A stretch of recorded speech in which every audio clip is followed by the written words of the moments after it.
So I wanted to start out by talking a little bit about GM, which, depending on the day and what Tesla's stock price is doing, is still the most valuable US automaker as far as I know. And you're doing a lot of stuff at Maven, where you have not just ride sharing, but also now what some people are calling an Airbnb for cars, where people can actually lease out their own cars to drivers they don't know. So tell me, how much, when you think about strategy, how much are you betting on whether people will still continue to own and buy cars, and how much are you betting on people won't and they'll just share and do ride share? Well, I don't think it's an either or. So I think the benefit of having Maven as part of General Motors has always been that the core business remains very valuable, remains very strong. I think all of the engineering capabilities, the innovation of the company, and just that consistency, the backing and the vision of the 000 behind it. So, but with that, with Maven, you also can now bring in this alternative way of creating value. And when we think about a future state of vehicles, it may not be a question as, is a vehicle owned or is a vehicle not owned, but more a question of, is that asset shareable, right? So you might still own a vehicle, but think of it as a monetizable asset as opposed to just for personal use. And so we don't necessarily see one replacing the other. I think many of us up here probably see these as complementary and something that can be even more value add for a customer. Yeah, speaking of which, Atif, I know you've used the phrase subscribe to a car, and yet Volvo also has a new concept car, the 360C, that actually has a bedroom. Can you talk a little bit about how you're balancing those two ideas? Oh, this is very enticing. Can I talk about the subscription first? Please. Because a lot of people ask me, well, what is a subscription to a car? How can you make a car work like Netflix or Spotify? So for us, firstly, let me state there's a very big ambition. We've actually said that by 2025, we want 50% of the cars that we move, the cars that we make, to be available via subscription. So we've been out there very publicly. The subscription is basically trying to make a car work like a phone. So if you said, hey, I love the iPhone, I'm in, and every 2 years, just give me a new one. I don't want to have to think about, do I own this thing? What's the residual value? Is the asset depreciating? How do I get rid of it? Did I get a fair price? Just make a new one show up, because I just want to stay current. So that's why we're kind of really bullish on this idea of subscription, really taking that kind of question marks out for the customer, if that makes sense. And by the way, I think that really blurs the model between ownership and sharing, if you will. And we can talk a little bit more about that. But let me come to the question you actually asked around the, what you do inside the car. So 2 weeks ago, we had an event where we basically showed the interior of a car, where the car was driving itself. So the question was, what do you do inside the car? And we have come up with a design that makes the car more like a living room or a bedroom, quite frankly. So you have a bed, you can sleep, you have a fridge, and you have a place where you could be entertained or be productive on, for example, with your work. Chicago Mayor Rahm Emanuel said earlier today that the train is the new office, but it sounds like maybe the car is the new office in this vision? Well, in this case, the car has no steering wheel, so then you can do a lot more inside that car. Maybe it's your car always, and that's more on the ownership side. Maybe it's your car some of the time, and to your point, it's shared. So it feels like yours when you're in it, but other people can take advantage of it as well. But I think those lines are really, really blurring. It has a fridge too, like some of the fold-out bed, all this stuff. Is there something else I'm missing? Other features there. I think the exterior is kind of interesting because it communicates to the pedestrians, for example. So it's kind of signaling what it's going to do is, hey, I'm going to speed up, I'm going to slow down, that kind of thing. So we've thought a lot about the user interaction in terms of a car as a machine signaling to the ecosystem some of its intent. So I think the exterior part is interesting to me. But I mean, do you see it as something potentially replacing public transit if people can just sleep, work, they don't need to drive? I think yes. I mean, I think it's kind of a two-pronged question. I mean, one, there'll be a fleet of these cars available through some service. It probably won't be us. Volvo has decided maybe someone like GM or Ford is really big and they have a lot of cars out there, so they could maybe do their own fleet, but it might be available through the Ubers and the Lyfts of the world. And then we are a provider of a device, if you will. So we make the phone, but we don't provide the end service to the consumer. So that could be one market for us. In other cases, maybe a consumer wants the full sort of thing from us and to make it his or her own. And in that case, we're definitely interested in that market as well. So what we see happening is, there's a market for B2B, this B2B marketplace of fleets, and there's sort of like a B2C market where people just get the newer version of the cars they get today, except it just does a lot more for them than just get them from A to B, which I think is something we should talk more about, because that's really exciting.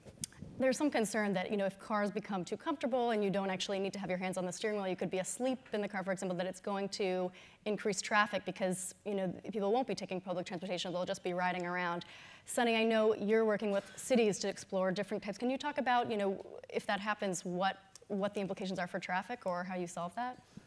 Yeah, so one of the things that we're trying to do with our the Transportation Mobility Cloud is basically bring all different modes of transportation so that one, from a city perspective, they can leverage the data that comes out of it to basically help understand how to route around those kind of things, and also provide rules and some guidelines to the vehicle. So you think about a future where there's autonomous vehicles, it makes sense for a vehicle to potentially take a certain route if it has a passenger in it, but take a different route if it's empty, right? And how does it reposition itself? So there's a lot of work that has to happen, not only with vehicles, but then integrating it with other modes. We were talking about that earlier, right? It may be efficient for you to drive or take your vehicle, lying in your bed, from your house to the train station, and then get on the train, as Ram said. Take the train in, and then get on a scooter or a bike for that last mile to your office. So I think you have to think of mobility across multiple modes in the future. We're starting to see that, especially with this urbanization happening, because we're not going to really be able to make more roads. We're going to have to get more efficient and bring other modes into the cities. And Ford right now doesn't make scooters, so how are you thinking about that? I mean, if people start taking some of those other forms of transportation, doesn't that eat away at your business? Yes and no. I mean, the real way to think about it is, we've started to see a transition even from sort of the leaders in mobility, ride-hailing, who've turned to becoming mobility companies. If you take a look at Uber today, they're not just ride-hailing anymore. You can get a bike in it, you can get a scooter in it, you can even rent a car. Some of those things they're doing themselves, some of the things they're acquiring, and some of the things they're partnering, right? And we're taking a similar approach. We acquired Chariot for one aspect of that.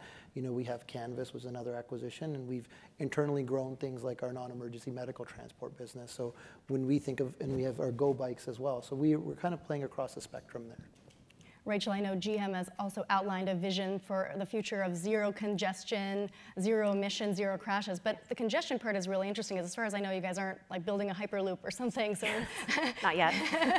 So yeah, talk a little bit about how you're going to accomplish that. Yep, so when we think about this, we look at what happens when you do share a vehicle, right? So, just a lot of studies out there, but if you think roughly 10 cars taken off the road for each one that's shared, so that's a big part of it.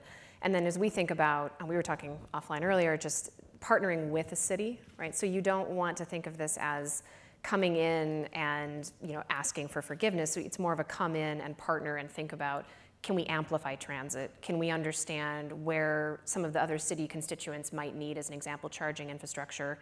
And can we think about working with them on how do we amplify some of that with bringing, as an example, EVs in a high mileage application where we can guarantee some demand for that and help de-risk some of those business models ahead of time so that public goods like electrical infrastructure can come a little bit faster than they otherwise would.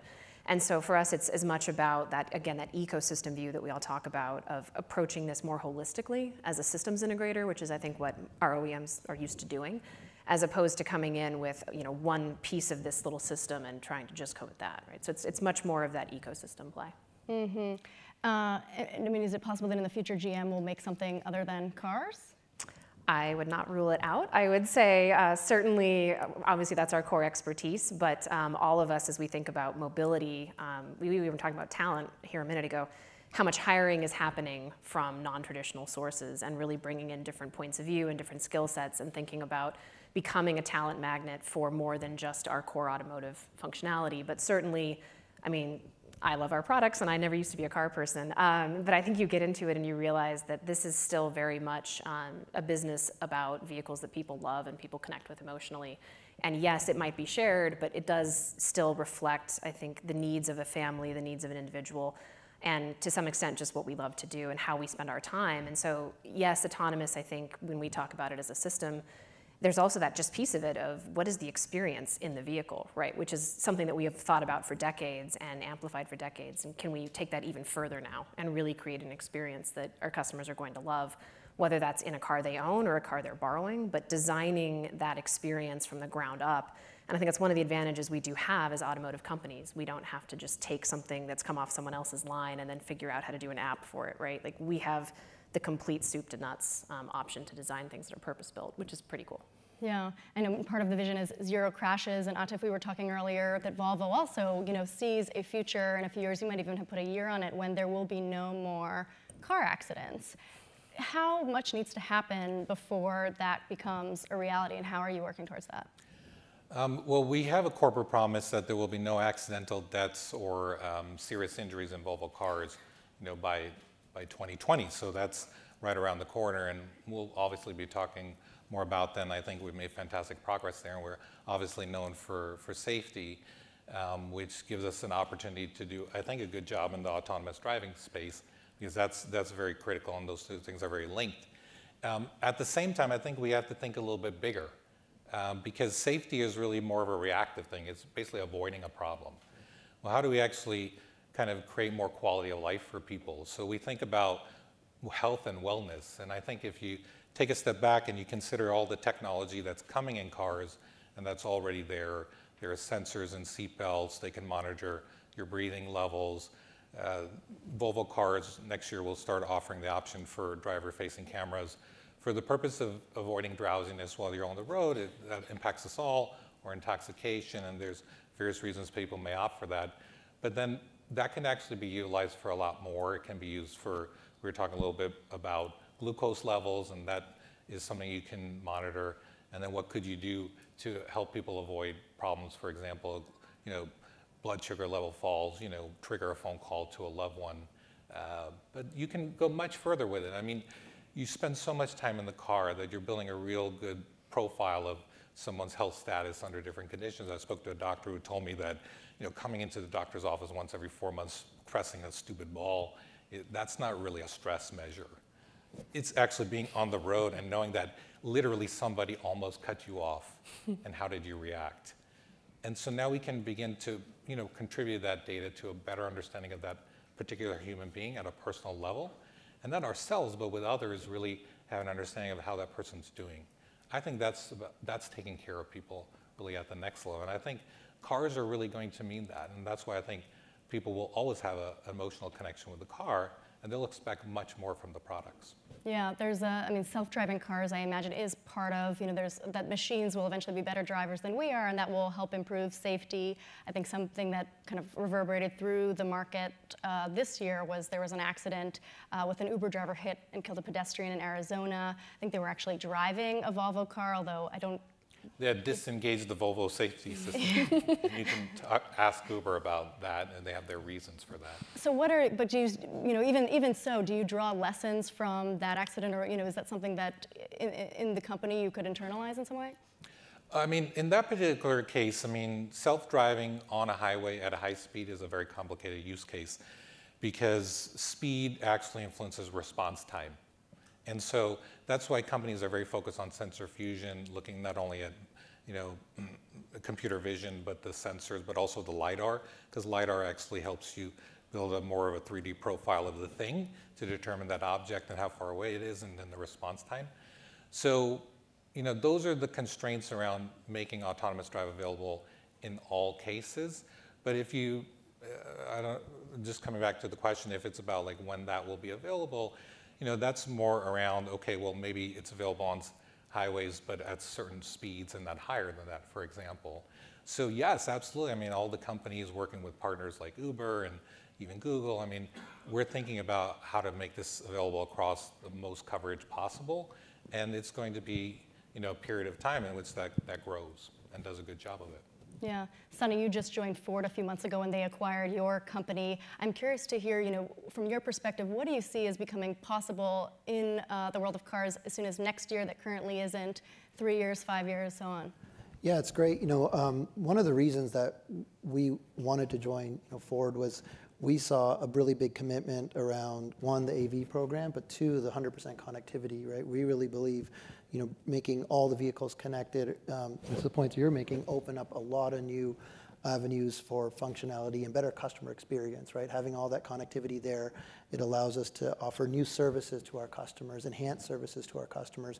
We can take that, we were talking about leveraging, different computer techniques like AI or machine learning and creating a better experience for our customers and, predicting where they're going or looking at traffic and giving them recommendations on where they should get off and take a different mode. And so all that is all powered by connectivity. And so for us, when Jim came out and made that mandate, it was sort of a light bulb went off in our mind. We said, this to us is like the moment in my previous company, we grew that during the boom of the iPhone era and the Android era. And we really feel like that's now going to happen in the automotive, in the automotive space with connectivity, the applications and services that are going to get built on top of the mobility stack, not just cars, but everything else. Even if you look at all these scooters and bikes, they're all connected now, right? They all have modems in them. They all have really old cell phone chips in them. But that enables all that functionality to happen. So we're really excited by that. Any audience questions right now? See one hand in the middle. If you can get a paddle. And if you just can introduce yourself first, that'd be great. Yes, Bashir Janwa, Calculi. 4G covers about 100,000 connections per square mile, while 5G will be 1 million connections per square mile. Also, the latency in the network is equivalent to the latency in human biology. That is a tipping point. This gives you opportunities which are never been imagined before. What are you guys doing to prepare for 5G? We've had OnStar at the core for so long. So I was tempted when you said you saw the connectivity. You should have come to us, man. But no, so I think certainly that's one of the areas we look at all the time. And I think when you really start thinking, again, that ecosystem view of a world of autonomy and a world of data transfer, it also is a question of what data processing needs to happen on the vehicle and what data processing could happen off the vehicle, and how do you think about optimizing that balance such that the right information is coming at the right time and in a cybersecure way. And certainly 5G, I think, starts to unlock opportunities there where it's less about forcing all of the compute platform onto the car, and we can start to disperse some of that. So the functionality, the types of decisions that can be made in real time and to a particular cohort of vehicles at the right place, moving the right direction, becomes a lot more capable. Yeah, I agree with all those things. I think it's also tough to predict, right? The first cell phone was Edge, right? The first iPhone was Edge. And look where we are today, and we've gone from Edge to 3G to 4G to LTE. And so that progression of where the apps that we have today and the service we have today, we would never have guessed that out of it. And so we really just need to offer the platform for the developers to come and build those services. And as you improve the hardware technology onboard, offboard, the services that will come with the vehicles will become enhanced. I really like that point. I think it's an excellent point. I think we need to make our technology smart enough to fit with the rest of the ecosystem. So, you don't want a calendar from a car company, right? That doesn't make sense. Please stop doing that, car companies. Just make your car smart enough to talk to the calendar that people use. Because if you've got the meeting in the morning and the calendar knows that and the car's low on fuel or battery charge, then just put 2 and 2 together and save me the stress in the morning. So that's really where it's going, is basically you have to make the smartest technology stack, let the information flow and not really be so proprietary about things that you're preventing the user experience from moving forward because you're so concerned about grabbing onto information. If you create a great customer experience and 5G is going to be an enabler for that, then you will sell more cars or get more subscription revenue or get more shared stuff going on. See a question from Matt Heimer in the front. Hi, I'm Matt Heimer in the front. I'm with Fortune. I've been writing a little bit about efforts by the insurance industry to track and influence driver behavior, essentially by having a monitoring device, a simple, very simplistic connective device on the dashboard that relays data about speed and hard braking and things like that. And there's been a real resistance to adoption of that option by consumers. It's never penetrated about the 10% or 15% rate. Largely because customers are just sort of not comfortable being monitored while they drive. And if they saw me drive, you would know why. But basically, but there is this trust issue, and I'm wondering, as you offer more connectivity options, things that are about monitoring driver behavior, watching for someone becoming drowsy, for example, is there a trust barrier that you need to overcome with consumers to get them comfortable with this degree of interaction? Yeah, I think, I think it's a really fair point. What we really, and we're at this interesting time because we've seen what's happened with Facebook, and we kind of look into mobile, right?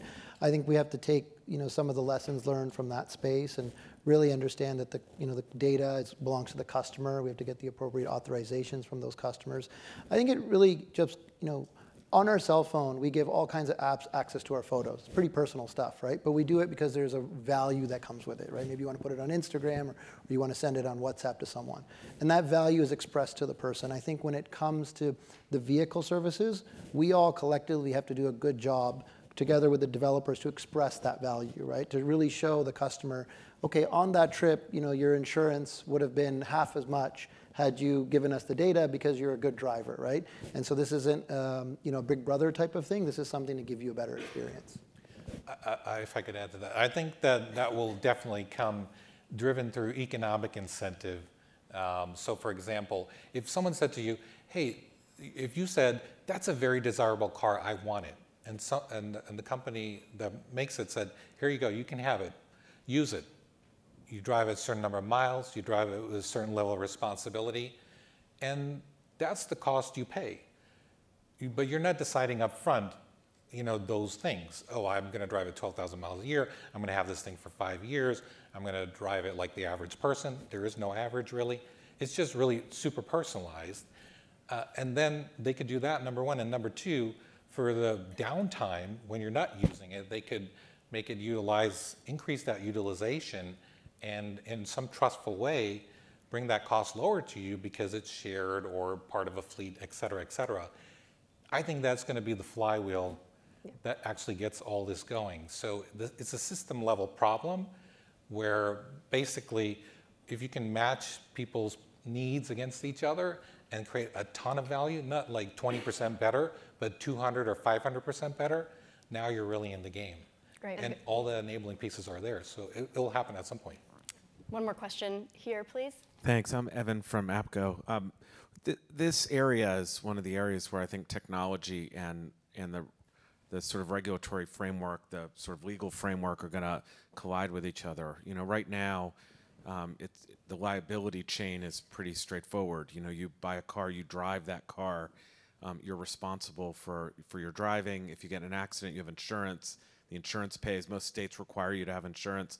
How does that change if you're sharing a car to bring down the cost and the maintenance isn't done by the other person or whatever, and that's what causes an accident, or if you're on self-driving mode and that fails in some way? Like, how are you guys, as you're trying to innovate, and I think consumers want all these kinds of improvements, and yet the legal system doesn't catch up, and the insurance companies aren't caught up, and the regulatory environment isn't caught up? How do you manage all of that in terms of balancing those two things? You have some good experience with Maven, right? Yes, we do. No, and I would say yes, I think regulatory and liability is a concern, but ahead of all of that is just simply core safety. So if we solve for making sure that there are ways to understand that a vehicle has been properly maintained, and we can query the vehicle health before a customer gets into it, as an example.